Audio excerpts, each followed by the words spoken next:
हरे कृष्णा। तो अभी हम भगवत गीता के 18वें अध्याय के अंतर्गत श्लोक संख्या 18 पर विचार करेंगे। ज्ञानम ज्ञेयम परिज्ञातम त्रिविधा कर्म चोदना करणम कर्म कर्तेति त्रिविधा कर्म संग्रह। तो यहाँ पर भगवान कह रहे हैं कि ज्ञान, ज्ञेय और ज्ञाता तीन प्रकार के जो है कर्म के प्रेरक हैं, और करण कर्म कर्ता, करण कर्म और कर्ता ये जो है तीन प्रकार के कर्म के संग्रह हैं। अब हम सुनेंगे प्रभुपाद तात्पर्य में क्या लिखते हैं। श्रील प्रभुपाद की जय। दैनिक कार्य के लिए तीन प्रकार की प्रेरणाएं हैं, ज्ञान, ज्ञेय तथा ज्ञाता। कर्म का उपकरण यानी करण, स्वयं कर्म तथा कर्ता, ये तीनों कर्म के संघटक कहलाते हैं। किसी भी व्यक्ति द्वारा किए गए किसी कर्म में यही तत्व रहते हैं। कर्म करने के पूर्व कुछ न कुछ प्रेरणा होती है। किसी भी कर्म से पहले प्राप्त होने वाला फल कर्म के सूक्ष्म रूप में वास्तविक बनता है। इसके बाद वह क्रिया का रूप धारण करता है। पहले व्यक्ति को सोचने, अनुभव करने तथा इच्छा करने जैसी मनोवैज्ञानिक विधियों का सामना करना होता है, जिसे प्रेरणा कहते हैं। और यह प्रेरणा चाहे शास्त्रों से प्राप्त हो या गुरु के उपदेश से, एक सी होती है। जब प्रेरणा होती है और जब कर्ता होता है तो इंद्रियों की सहायता से, जिनमें मन सम्मिलित है और जो समस्त इंद्रियों का केंद्र है, वास्तविक कर्म संपन्न होता है। किसी कर्म के समस्त संघटकों को कर्म संग्रह कहा जाता है।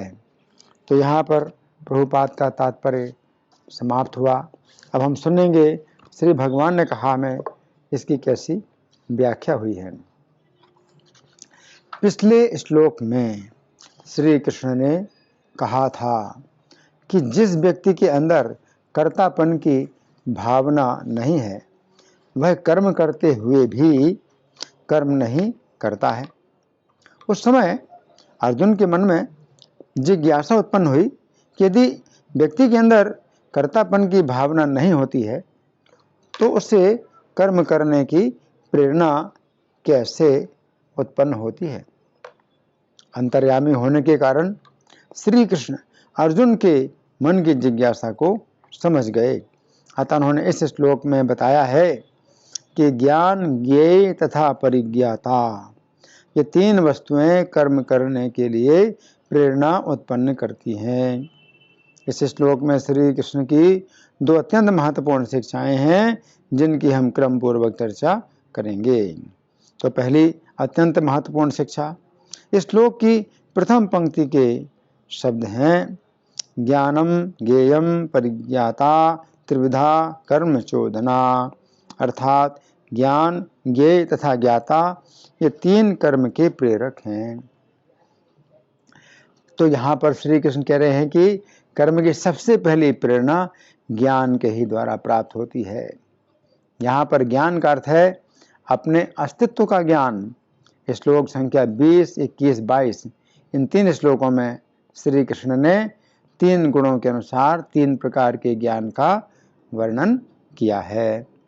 श्लोक संख्या 20 में श्री कृष्ण ने सात्विक ज्ञान का वर्णन किया है, जिसमें व्यक्ति समस्त प्राणियों में स्थित श्री कृष्ण को परमात्मा के रूप में देखता है। ऐसी स्थिति में उसे इस बात की प्रेरणा मिलती है कि मैं किस प्रकार उन श्री कृष्ण को प्रसन्न करूं जो मेरे अंदर तथा अन्यों के अंदर स्थित हैं। भागवत के चौथे स्कंद के अंतर्गत अध्याय संख्या 11 में वर्णन आता है कि स्वयंभू मनु ने ध्रुव महाराज को इस प्रकार उपदेश दिया, हे वत्स, श्री कृष्ण ही इस भौतिक जगत की सृष्टि करते हैं, पालन करते हैं तथा यथा समय संहार करते हैं, किंतु ऐसे कार्यों से परे रहने के कारण वे इनमें ना तो अहंकार से और न ही प्रकृति के गुणों द्वारा प्रभावित होते हैं।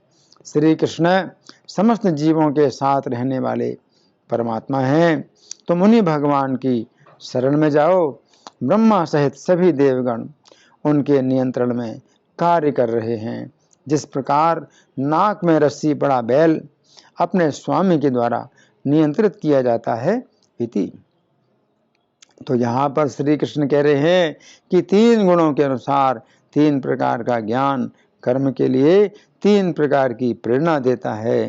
3 प्रकार के ज्ञानों में जो सात्विक ज्ञान है उसके द्वारा व्यक्ति को प्रेरणा मिलती है कि वो उन श्री कृष्ण की इच्छा के अनुसार कर्म करे जो सभी के हृदय में स्थित हैं तथा जिनका नियंत्रण सभी के ऊपर है। अब यहाँ पर श्री कृष्ण कह रहे हैं कि कर्म के लिए दूसरी प्रेरणा ज्ञेय के द्वारा प्राप्त होती है। तो यहाँ पर ज्ञेय का अर्थ है वे श्री कृष्ण जो सभी प्राणियों के अंदर स्थित हैं।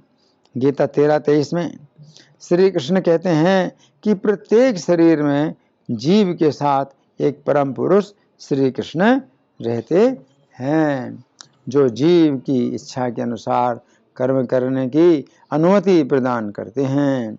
यदि सात्विक ज्ञान के द्वारा जीव श्री कृष्ण की शरण लेता है तो श्री कृष्ण उसे इस प्रकार कर्म करने की प्रेरणा देते हैं कि जीव इस भौतिक संसार के जन्म तथा मृत्यु के बंधन से मुक्त हो जाए। हृदय में स्थित श्री कृष्ण जीव को उसके स्वभाव के अनुसार कर्म करने की प्रेरणा देते हैं। गीता 18:46 में श्री कृष्ण कहते हैं कि जिस परमात्मा के द्वारा जीवों में जिस प्रकार के कर्म करने की प्रवृत्ति उत्पन्न होती है अपने उसी कर्म के द्वारा व्यक्ति श्री कृष्ण की पूजा करके अपने जीवन को सफल कर लेता है। यदि हम विचार करें तो हम समझ सकते हैं कि चूंकि अर्जुन क्षत्रिय स्वभाव के हैं तथा अर्जुन ने सात्विक ज्ञान के द्वारा श्री कृष्ण की शरण ली है, अतः श्री कृष्ण अर्जुन को प्रेरणा दे रहे हैं कि वे आसक्ति तथा फल का त्याग करते हुए अपने स्वाभाविक कर्म के द्वारा श्री कृष्ण की पूजा करें। अर्थात अर्जुन इस समय युद्ध करें क्योंकि उन्हें युद्ध के लिए ललकारा जा रहा है। तो यहाँ पर श्री कृष्ण कह रहे हैं कि कर्म के दूसरे प्रेरक ये अर्थात श्री कृष्ण ही हैं। अब यहाँ पर श्री कृष्ण कह रहे हैं कि कर्म के लिए तीसरी प्रेरणा ज्ञाता के द्वारा प्राप्त होती है। तो यहाँ पर ज्ञाता का अर्थ है जीवात्मा। प्रत्येक जीव को श्री कृष्ण ने स्वतंत्र इच्छा दी है कि वो श्री कृष्ण की सेवा करे या माया की सेवा करे। सात्विक ज्ञान होने पर ज्ञाता अर्थात जीव भी सत्व गुण में स्थित होता है तथा वह परमेश्वर श्री कृष्ण की इच्छा के अनुसार कर्म करना चाहता है। इस श्लोक के तात्पर्य में श्रील प्रभुपाद लिखते हैं, पहले मनुष्य को सोचने, अनुभव करने तथा इच्छा करने जैसी मनोवैज्ञानिक विधियों का सामना करना होता है जिसे प्रेरणा कहते हैं। और यह प्रेरणा चाहे शास्त्रों से प्राप्त हो या गुरु के उपदेश से एक सी होती है। यदि जीव अपनी स्वतंत्रता का दुरुपयोग करता है तथा माया की सेवा करना चाहता है तो श्री कृष्ण गीता 18:61 में कहते हैं कि वे ही जीवों के हृदयों में स्थित हुए अपनी माया के द्वारा जीवों को भ्रमित करते हैं। इस प्रकार जीव ही ऐसे कर्मों के लिए प्रेरणा उत्पन्न करता है जिनके द्वारा वह माया की सेवा करता है। तो यहाँ पर श्री कृष्ण कह रहे हैं कि कर्म का तीसरा प्रेरक ज्ञाता अर्थात जीवात्मा ही है। अब दूसरी अत्यंत महत्वपूर्ण शिक्षा, श्लोक की दूसरी पंक्ति के शब्द हैं कर्णम कर्म कर्ता इति त्रिविधः कर्म संग्रह, अर्थात करण, कर्म तथा कर्ता ये 3 कर्म के संग्रह हैं। तो यहाँ पर श्री कृष्ण कह रहे हैं कि जिन 3 वस्तुओं के द्वारा कर्म बनता है उनमें से पहली वस्तु करण है। यहाँ पर संग्रह शब्द का अर्थ है सहारा। इस प्रकार कर्म संग्रह का अर्थ हुआ ऐसी वस्तु जिसके सहारे कर्म बनता है। तो यहाँ पर करण शब्द का अर्थ है इंद्रियां जिनमें मन भी सम्मिलित है। जीव अपने मन के द्वारा भी कर्म कर सकता है। जीव यदि अपने चेहरे पर प्रसन्नता का भाव उत्पन्न करता है तो यह मन के सहारे हुआ कर्म है तथा इस कर्म के द्वारा भी जीव श्री कृष्ण की सेवा करता है। यदि यह प्रसन्नता श्री कृष्ण के भक्तों के प्रति होती है। जीव अपने हाथों के द्वारा भी कर्म कर सकता है यदि वह हाथों के द्वारा श्री कृष्ण को भोग अर्पण करता है। तो यहाँ पर श्री कृष्ण कह रहे हैं कि कर्म का सबसे पहला संग्रह अर्थात सहारा करण अर्थात इंद्रियां हैं। अब यहाँ पर श्री कृष्ण कह रहे हैं कि जिन तीन वस्तुओं के द्वारा कर्म बनता है उनमें से दूसरी वस्तु कर्म ही है। यहाँ पर कर्म का अर्थ विभिन्न प्रकार की क्रियाएं समझना चाहिए। तो यहाँ पर श्री कृष्ण कह रहे हैं कि कर्म का दूसरा संग्रह विभिन्न प्रकार की क्रियाएं हैं। महाभारत के भीष्म पर्व के अंतर्गत अध्याय संख्या 79 में वर्णन आता है कि जिस समय भीमसेन तथा दुर्योधन का युद्ध हुआ उस समय भीमसेन ने दुर्योधन को पराजित करने के लिए विभिन्न प्रकार की क्रियाएं की। भीमसेन ने पहली क्रिया यह की कि उन्होंने 2 बाणों से दुर्योधन का धनुष काट डाला। फिर उन्होंने दूसरी क्रिया यह की कि उन्होंने 4 बाणों से उसके रथ के चारों घोड़ों को मार डाला। फिर उन्होंने तीसरी क्रिया यह की कि उन्होंने 2 बाणों से दुर्योधन के छत्र को काट डाला। फिर उन्होंने चौथी क्रिया यह की कि उन्होंने 6 बाणों से उसके ध्वज को काट गिराया। फिर उन्होंने 5वीं क्रिया यह की कि उन्होंने 10 बाणों से दुर्योधन को बुरी तरह घायल कर दिया। इस प्रकार दुर्योधन को भीमसेन के सामने से भागना पड़ा। तो यहाँ पर श्री कृष्ण कह रहे हैं कि कर्म का दूसरा संग्रह विभिन्न प्रकार की क्रियाएं हैं। अब यहाँ पर श्री कृष्ण कह रहे हैं कि जिन 3 वस्तुओं के द्वारा कर्म बनता है उनमें से तीसरी वस्तु कर्ता है। तो यहाँ पर कर्ता का अर्थ जीवात्मा है। ये बात समझने की है कि कर्म के 3 प्रेरकों में से जो तीसरा प्रेरक ज्ञाता है वो तथा कर्म के 3 संग्रहों में से जो तीसरा कर्ता है ये दोनों एक ही तत्व हैं तथा ये तत्व जीवात्मा है। ये जीवात्मा जिस समय अपने आप को श्री कृष्ण का दास समझता है तथा इस प्रकार श्री कृष्ण की सेवा करता है तो यह दिव्य कर्ता माना जाता है। ये बात समझने की है कि यदि कर्म के 3 प्रेरकों में से पहला प्रेरक ज्ञान यदि सात्विक होता है तो कर्म के 3 संग्रह में से दूसरा संग्रह कर्म भी सात्विक होता है तथा तीसरा संग्रह कर्ता भी सात्विक होता है। तो यहाँ पर श्री कृष्ण कह रहे हैं कि कर्म का तीसरा संग्रह कर्ता है।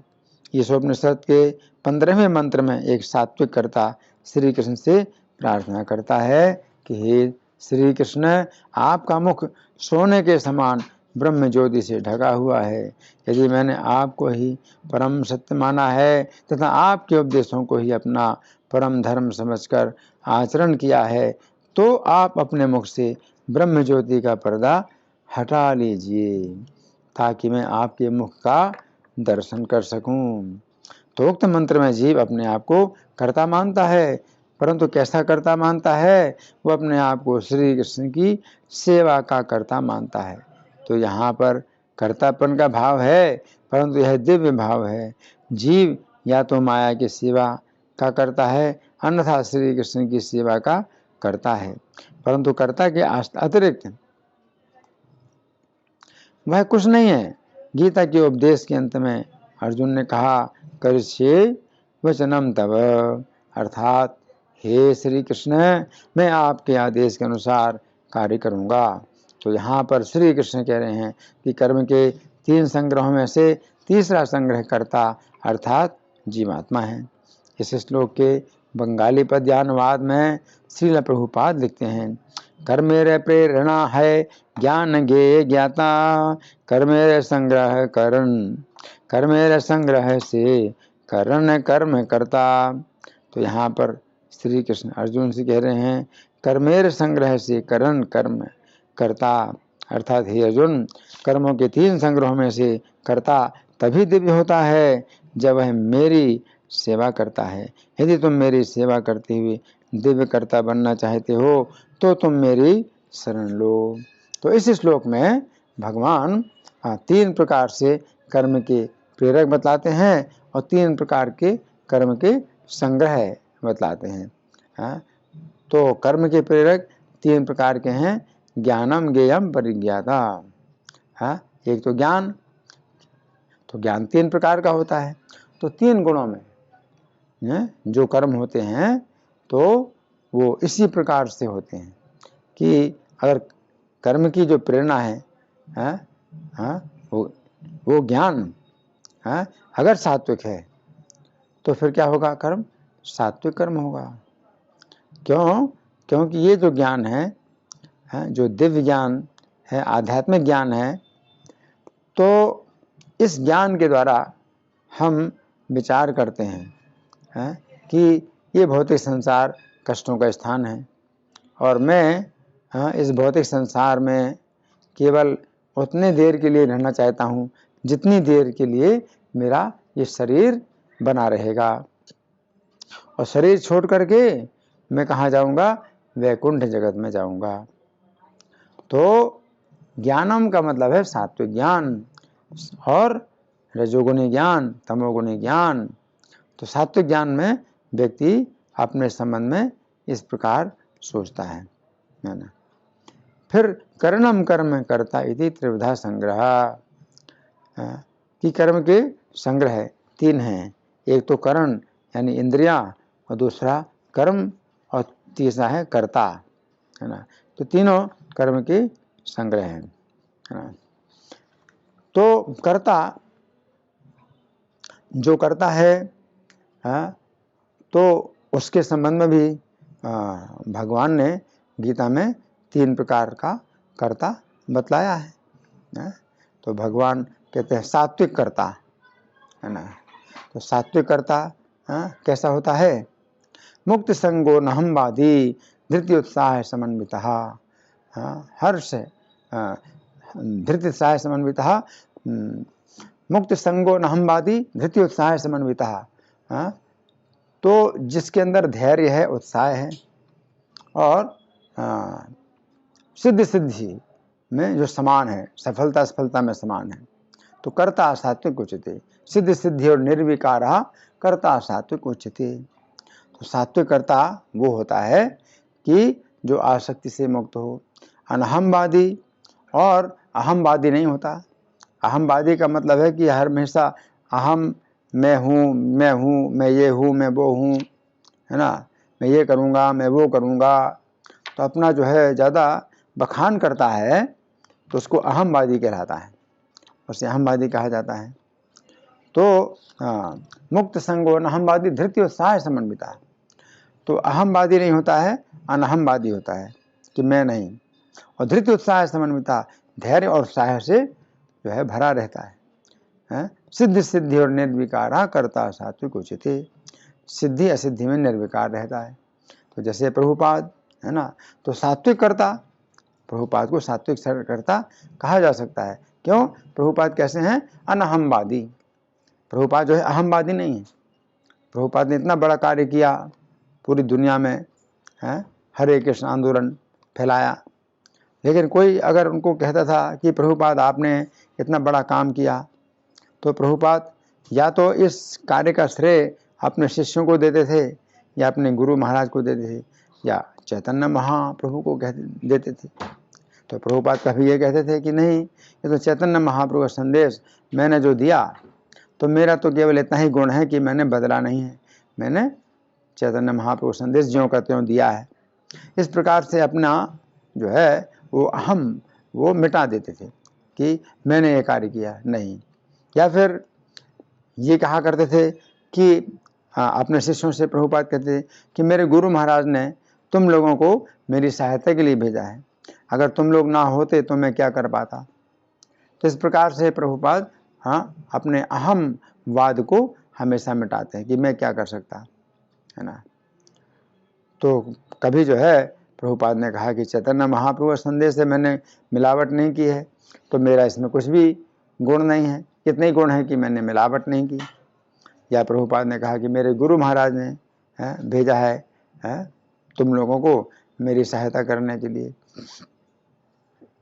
तो इस प्रकार से प्रभुपाद जो है अहमवादी नहीं थे। और सिद्धि सिद्धि और निर्विकार रहा, सफलता सफलता में निर्विकार। अगर प्रभुपाद से कोई कहता कि प्रभुपाद देखिए आपके बहुत पुराने पुराने शिष्य हैं, वो छोड़ करके चले गए, तो प्रभुपाद कहते हैं कि इसमें कोई आश्चर्य नहीं है कि वो छोड़ के चले गए। आश्चर्य तो ये बात है कि अभी जो बने हुए हैं वो छोड़ के नहीं गए, ये आश्चर्य है। तो इस प्रकार से प्रभुपाद जो है सफलता असफलता में निर्विकार रहते थे। उन्हें कोई इस प्रकार की निराशा नहीं होती थी कि कुछ उल्टा परिणाम हो रहा है उनके कर्म का। तो इसे कहते हैं सात्विक कर्ता, और सात्विक कर्ता से फिर जो कर्म होता है वो भी सात्विक कर्म बनता है। धन्यवाद। हरे कृष्णा।